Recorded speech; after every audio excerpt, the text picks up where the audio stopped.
Okay, that was fast. Ah, ça m'écarte. Ça va comme... L'analyse est complétée. Je crois que je suis rendu prêt à vous faire mon analyse finale. Setting, and then leave it anywhere from 6 to 10 hours, depending on the volume and the size of the chunks. Just keep checking in.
So it is March 23rd, and I still have my Christmas lights up, so I definitely have to take these off, and that's what I'm going to do today. I have a few other things to do as well. We also have to cut down a tree, and we have to wrap a tree because the beavers have been eating at it, so we do not want that to get more damaged than it is. So for now we're going to start with taking down the Christmas lights.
Okay, so we have it all rolled up. It never looks as nice as when you first buy it, but I'm glad that's done. And now we have to go to the shed and find some wire to wrap the tree that the beaver is attacking. So let's go do that.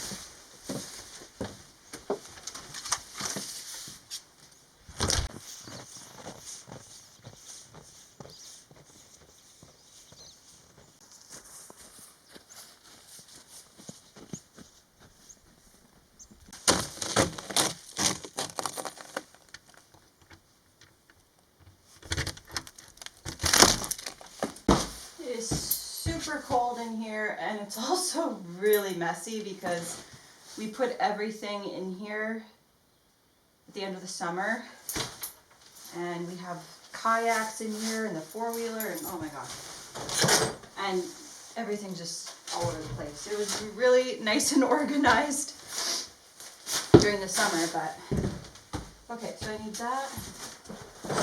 I need clippers to be able to cut the wire.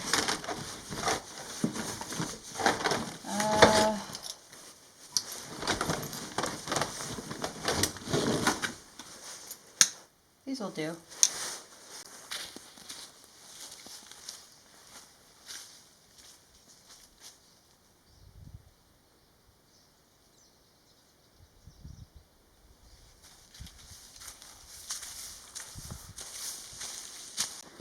So we have a lot of beaver lodges on this lake. I think there's like 5 or 6.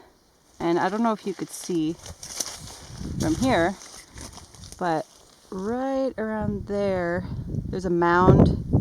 That's a beaver lodge, and they're active, obviously. And as you could see over here, this was a tree that they were gnawing at, and it was covered with mesh because it's a big tree, it's a nice tree, and we don't want them to damage all of the trees. So this is essentially what we're going to do with the other tree, which I will show you. As you can see, the beavers have been getting into this one. So we got to wrap this. There's another tree down there that we had to wrap as well because there are a lot of beavers and they want food, obviously, so you got to battle with them a little bit. And so that's what we have to do today. We also have to take down this tree. As you could see, they did a number on this one. And if this falls, we have a fire pit right over here, and that could be really dangerous, so we're going to cut this one. And this tree was also gnawed at last year, and so we had to cut it, sadly.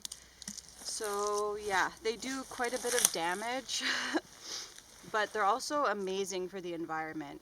If you look into beavers, like do some research on beavers, they really are beneficial to the environment, even though humans, you know, don't really like how destructive they can be when it comes to gnawing down your trees. They actually do wonders for the environment. So maybe I'll do a separate video on that, just information about beavers once the lake, once the ice melts. I'll go out on the kayak, get some footage of them, and maybe talk about them a bit, because I've really come to appreciate beavers and how hardworking they are and just what they do for our planet. So yeah, another video for that one.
I'm looking at this. I don't know. Do you think the beaver did that? I don't know. Or is it a woodpecker? A woodpecker? I don't think so. Well, I'm looking at it and it's not like gnawed at. It's like it's going in. Yeah. Well, I'm gonna wrap it just in case. Oh, my gloves are getting stuck to this. It's bigger than my hands.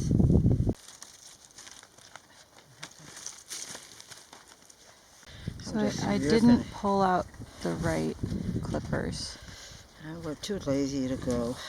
but we'll manage.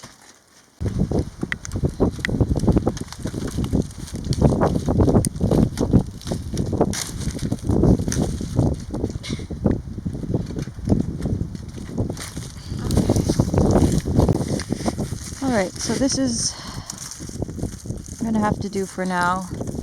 Not the best job, but just to keep it protected, and when the weather's a bit warmer and we have the proper mesh, we'll be able to fix it. But I don't know what's making these holes. At first I just assumed it was the beaver, but it doesn't look like what a beaver would do. So anyway, just to protect it for now, and we'll fix it. It's very cold out today. The sun just came out, but holy moly, it's freezing. So it's hard to get stuff done when your toes are frozen. When the fire goes out. It's very cold, but we did what we could.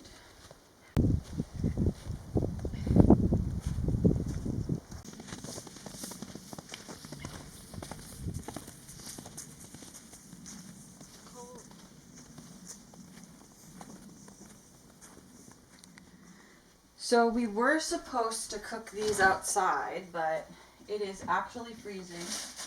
And we're in a hurry to go home. And my toes are gonna fall off. So we'll just do them inside because I really want these. So these are king oyster mushrooms.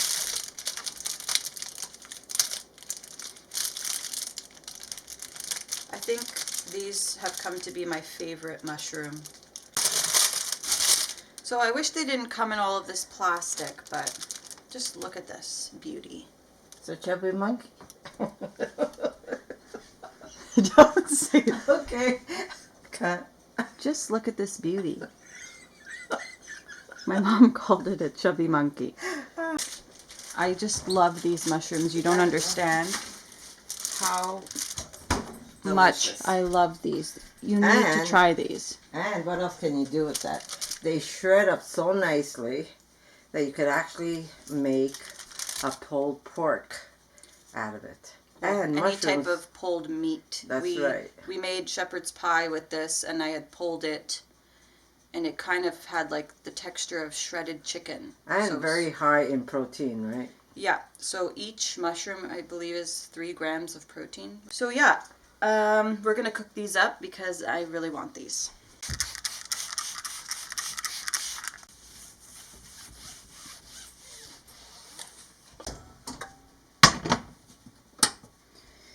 So what I like to do for these mushrooms, I like to keep it super simple. And I basically just put olive oil in the pan. I'm going to cut these mushrooms in half, put them face down, and season them with salt and pepper.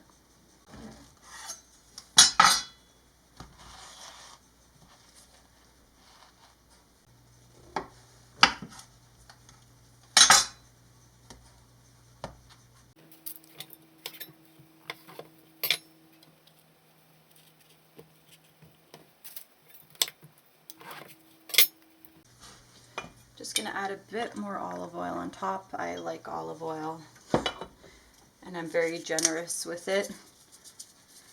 We're gonna add some salt, be generous with the salt, and some black pepper. This is really all you need for these mushrooms. They're so good. And once they're fried up and they have a nice crisp on them, they're just incredible. So I'm gonna let these cook down for a little bit.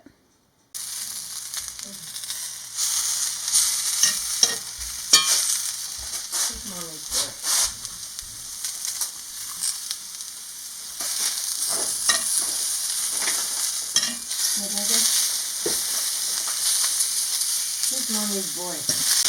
So what I love about cooking these mushrooms in the cast iron is that they get this nice char on them that tastes like you cooked it over a fire or on the barbecue. And it just gives it the most amazing flavor. So these are nice and done, they're nice and charred.